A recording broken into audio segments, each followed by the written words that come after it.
विद्यां स्तम्भनात् सजना स इन्द्रः ॐ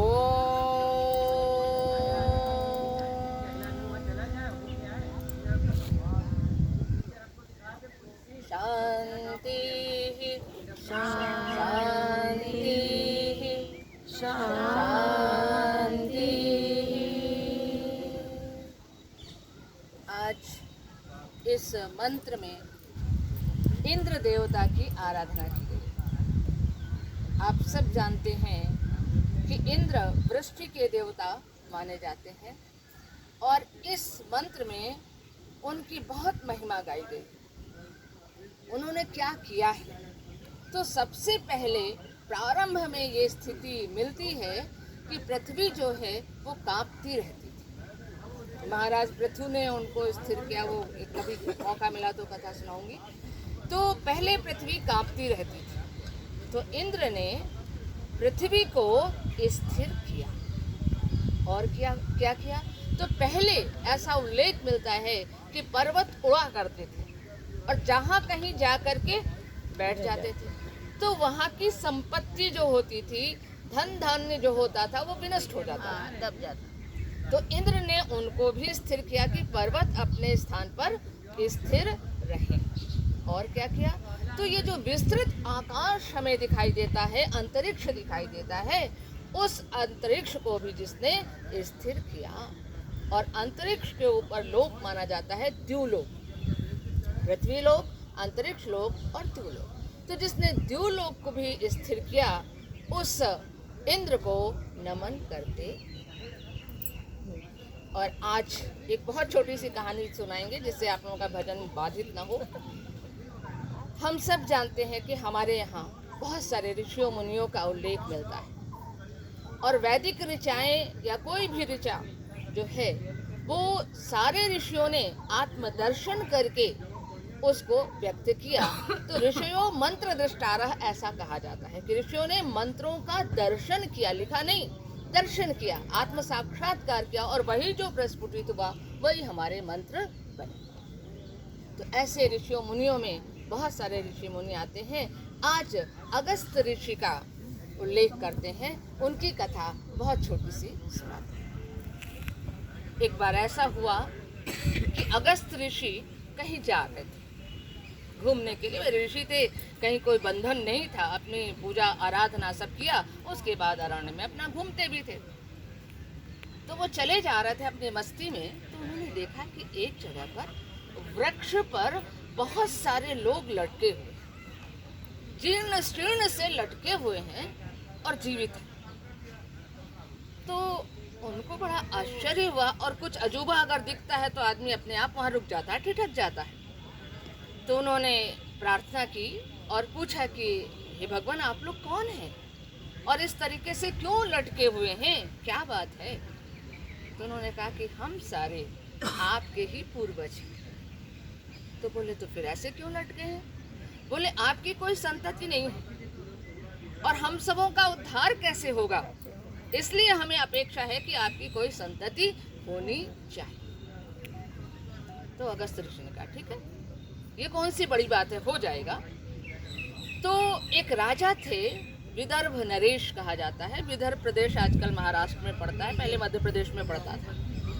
तो वहाँ के एक राजा थे, उन्होंने बहुत प्रार्थना की अगस्त ऋषि की और उनसे कहा कि भगवान, हमारी कोई संतान नहीं, हम निसंतान हैं, तो हमें कोई संतान दे दीजिए।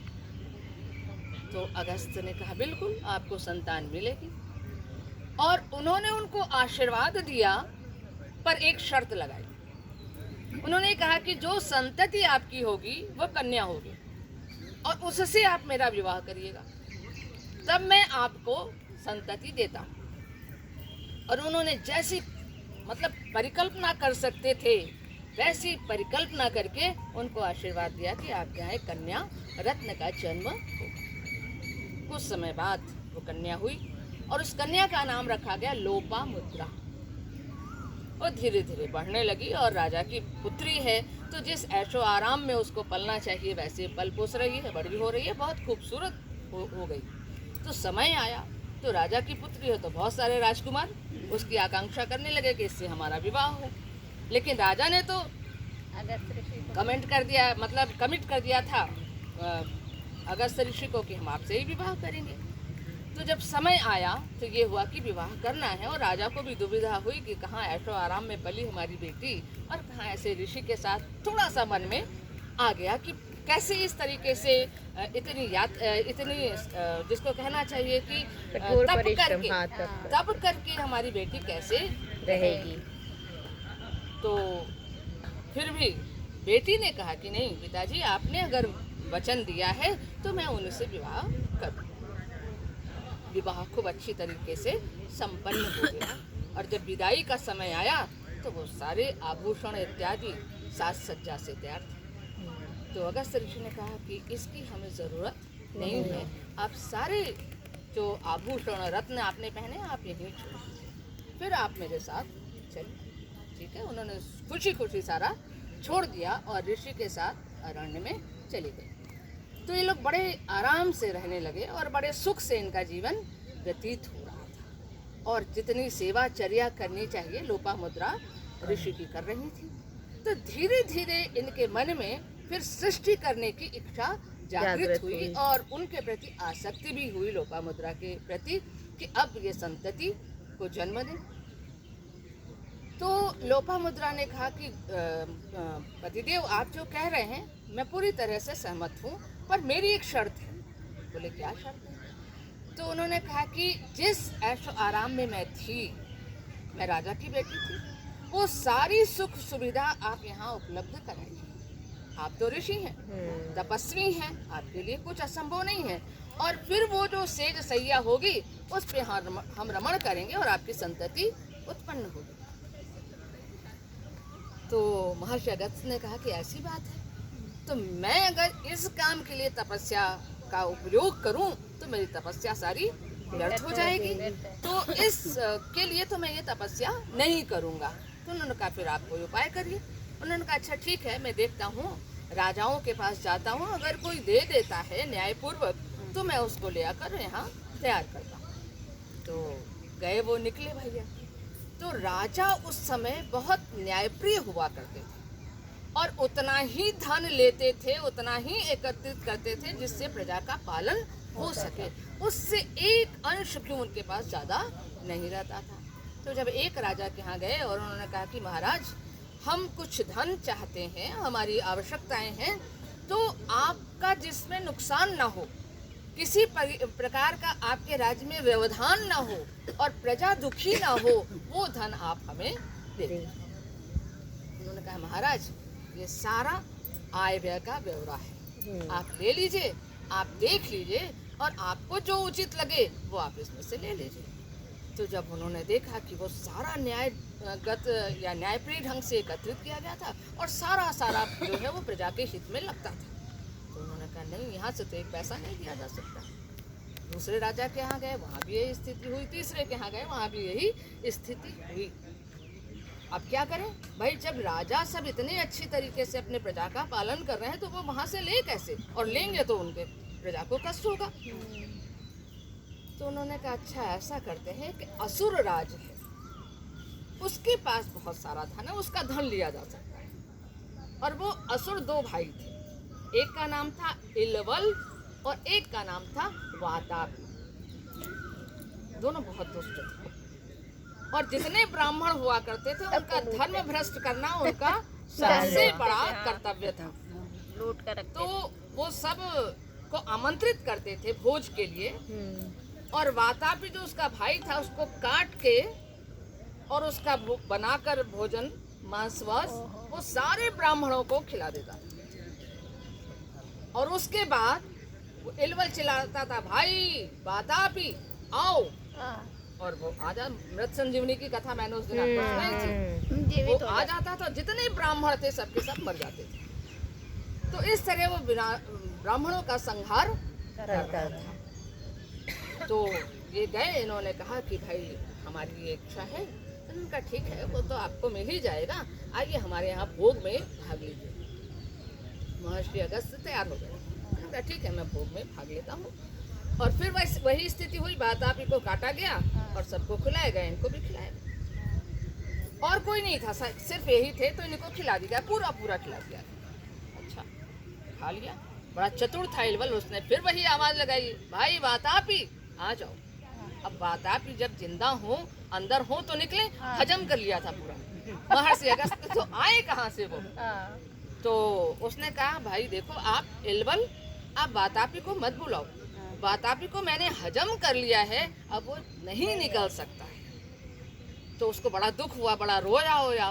तो उन्होंने कहा, भाई तुम लोग इतना अत्याचार कर रहे थे, उसका परिणाम तुमको मिला, और जो हमारी तुमसे बात हुई थी, तो अब तुम अपनी धन संपत्ति दे दो। तो उसने सारा धन संपत्ति दिया, और उसके बाद फिर जो स्थिति होती है वो हुई। तो अगस्त्य ऋषि ने अपनी पत्नी से पूछा कि ये बताओ कि तुमको 10 पुत्र चाहिए या एक पुत्र चाहिए जो 10 को दुष्ट जो हो उनको विनष्ट कर सके, यानी तेजस्वी, बलयुक्त, पराक्रमी ऐसा पुत्र चाहिए, या सामान्य 10 पुत्र चाहिए। उसने कहा एक ही चाहिए, जो अपने कुल का नाम रोशन कर सके, जो अपने कुल को बढ़ा सके, ऐसा ही एक पुत्र मुझे चाहिए। और फिर अगस्त्य ऋषि ने ये आशीर्वाद दिया, और उनकी एक संतति। एक बहुत छोटी सी कथा और जुड़ती है कि विंध्याचल पर्वत जो है, जो पूरा मध्य प्रदेश और इन समुद्र में फैला हुआ है, और आगे भी फैला है साउथ की तरफ, तो उसको एक बार बड़ा गुमान हो गया, और उसने सोचा कि सुमेर पर्वत मुझसे ज़्यादा बड़ा है, मैं इससे बड़ा होऊंगा।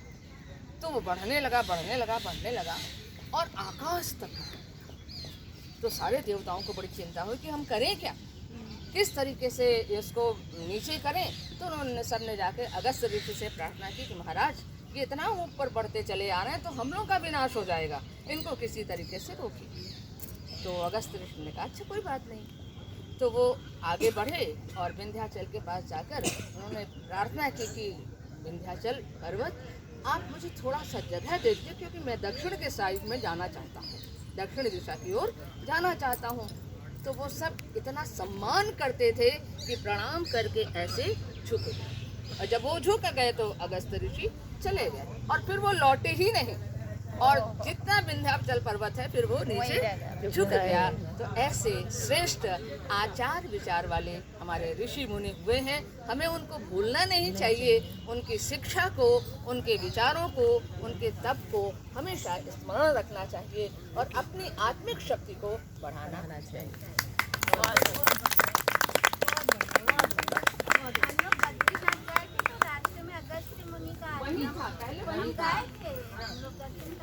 बहुत बढ़िया आज की कथा, बहुत बढ़िया। मैंने ग्रुप में डाल दिया। अरे वाह, आज ये भी आई है। हेलो, आज कहाँ गायब हो गई? पूछे आप लोगों से, लोपामुद्रा ने ये क्यों कहा कि पहले वो धन संपत्ति और राजसी वैभव होए तब मैं संतान पैदा करूं? ये सवाल मेरे मन में आया, लेकिन हमें लगा पता नहीं बताइए, तो पूछना उचित है कि नहीं। उत्तर आया है वो हम बताएंगे। बताइए आप लोग के दिमाग में क्यों आया ये कि क्यों नहीं आया, लेकिन हमने कहा कि अभी इतना अच्छा भाव चल रहा था, बीच में उसको मतलब जो मैं सोच रही हूँ, जरूरी नहीं कि मैं जो सोच रही हूँ वो सही है।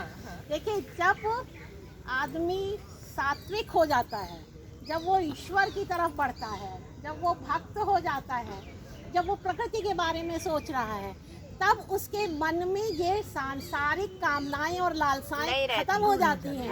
तब धन के लिए प्रेम नहीं रह जाता, तब शरीर के लिए प्रेम नहीं रह जाता, तब वासनाएं खत्म हो जाती हैं। तो वासना के लिए तो वो चाहिए था ना, संतति कहाँ से होती? तो फिर से उसी भोग विलास में जब लिप्त होगी तब मतलब परिपूर्ण। हाँ नहीं, सही बात है, ये सही है। जैसे कहने का मतलब ना कि उस फीलिंग को लाने के लिए वैसा माहौल जरूरी बनाने के लिए, और नहीं लाएंगे तो पूरा चीज मतलब एक नहीं दे पाएंगे। तो दोनों चीजें चलाने में डिफिकल्टी होती है। सही बात है, क्योंकि संसार इन्वायरमेंट क्रिएट करना है। तो वातावरण तो बहुत इफेक्ट करता है। आप कैसे वातावरण में है, कैसी संगत का सवाल ये भी आया कि जैसे वो ऋषि थे, और कहते हैं ना, जैसा धन जिस विचार से संचय किया जाता है, तो उस धन का उपयोग करने वाले में भी वैसी फीलिंग जाती है। तो उन्होंने उसका क्यों लिया ना, ये आता है मन में ना। तो जब उन्होंने उसको स्पर्श कर लिया तो वो उतना ही पावन हो गया जितने ऋषि पावन, उसका भी उद्धार किया। मतलब एक तरह से उन्होंने अपने तप को उसको पवित्र करने में भी लगा दिया, उसको भी पवित्र कर दिया।